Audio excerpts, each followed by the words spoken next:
Assalamualaikum warahmatullahi wabarakatuh. Saya Rania Hirunisa, NPM 180301217. Di sini saya akan menjelaskan analisis saya pada manuskrip Laut Mati menggunakan teori kodikologi. Sebelum saya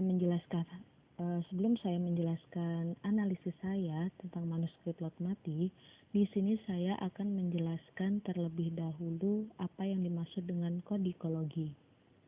Kodikologi adalah ilmu bantu dalam filologi untuk mengetahui fisik manuskrip. Dan tujuan kodikologi yaitu untuk menganalisis sebuah manuskrip jenis kodek agar diketahui dengan jelas bagaimana teknik pembuatan manuskrip tersebut dan kapan ia dibuat. Dan inti tujuan kodikologi yaitu sebagai ilmu yang mempelajari atau membuat naskah agar terlihat bagus dan menarik. Dan tujuan kodikologi sebagai ilmu untuk mengetahui kapan naskah tersebut dibuat dengan cara melihat tinta naskah, bahan naskah, dan umur dari naskah tersebut.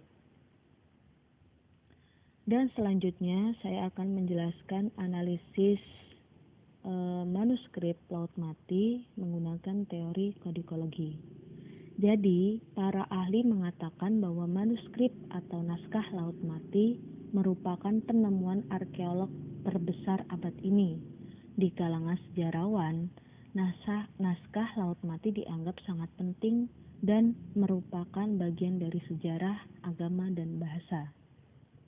Naskah ini termasuk teks paling awal yang kemudian dimasukkan dalam Alkitab Ibrani Kanon yang menyimpan banyak keragaman pemikiran keagamaan pada akhir bait suci Yudaisme kedua. Naskah atau gulungan Laut Mati adalah manuskrip Yahudi kuno yang kebanyakan ditulis dalam bahasa Ibrani, beberapa dalam bahasa Aramaik, dan sedikit dalam bahasa Yunani. Banyak gulungan dan fragmen ini berusia lebih dari 2000 tahun yang lalu.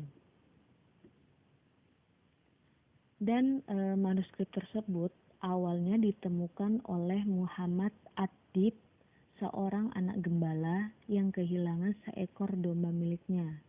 Ia berasal dari suku Ta'amirah yang mendiami wilayah yang membentang dari Yerusalem hingga tepian Laut Mati. Dalam usaha menemukan dombanya yang tersesat, anak gembala itu naik ke sebuah batu cadas. Nah, dari tempat itu ia melihat celah sempit dari sebuah tebing yang berhadapan dengan lereng gunung. Dipungutnya sebuah batu, ia lemparkan batu itu ke dalam gua dan terdengar benturan batu yang dilemparkan bertabrakan dengan benda-benda yang terbuat dari bahan tembikar. Jadi awalnya tadi Muhammad Adib yang menemukan manuskrip yang terbuat dari bahan tembikar. Dan dalam waktu singkat, tulisan tangan itu, maksudnya manuskrip yang telah ditemukan oleh Muhammad tadi, telah dipamerkan untuk dijual oleh pedagang barang antik di Yerusalem bernama Kando. Jadi udah dijual sama Kando. Ia membeli barang itu dari seorang penduduk Ta'amirah. Dan naskah ini kemungkinan digunakan antara tahun 408 sebelum Masehi hingga 308 Masehi.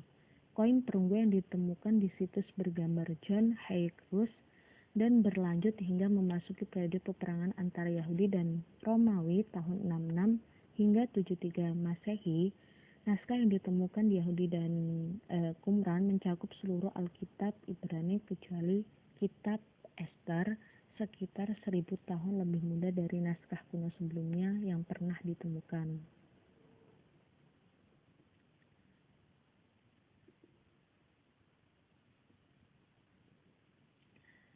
Dan naskah yang ditemukan di Qumran mencakup seluruh Alkitab Ibrani tadi, sekitaran 1000 tahun lebih muda dari naskah kuno sebelumnya yang pernah ditemukan.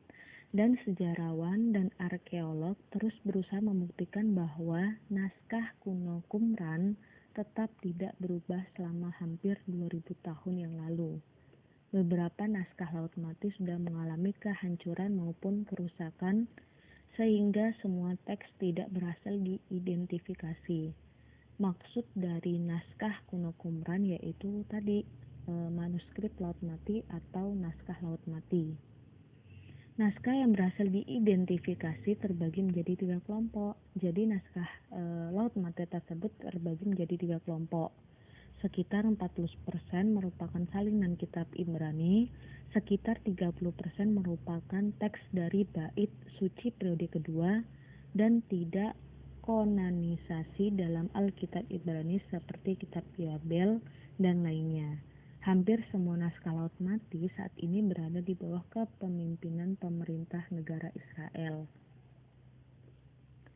Jadi asal-usulnya tadi naskah tersebut sudah jelas bahwa ditemukan oleh seorang anak gembala yang bernama Muhammad, dan menjelaskan mengenai kondisi naskah tersebut cukup maksudnya tadi membuktikan bahwa naskah tersebut sudah mengalami kehancuran maupun kerusakan. Dan naskah Laut Mati tersebut terbuat atau dibuat pada tahun atau hampir 2000 tahun yang lalu.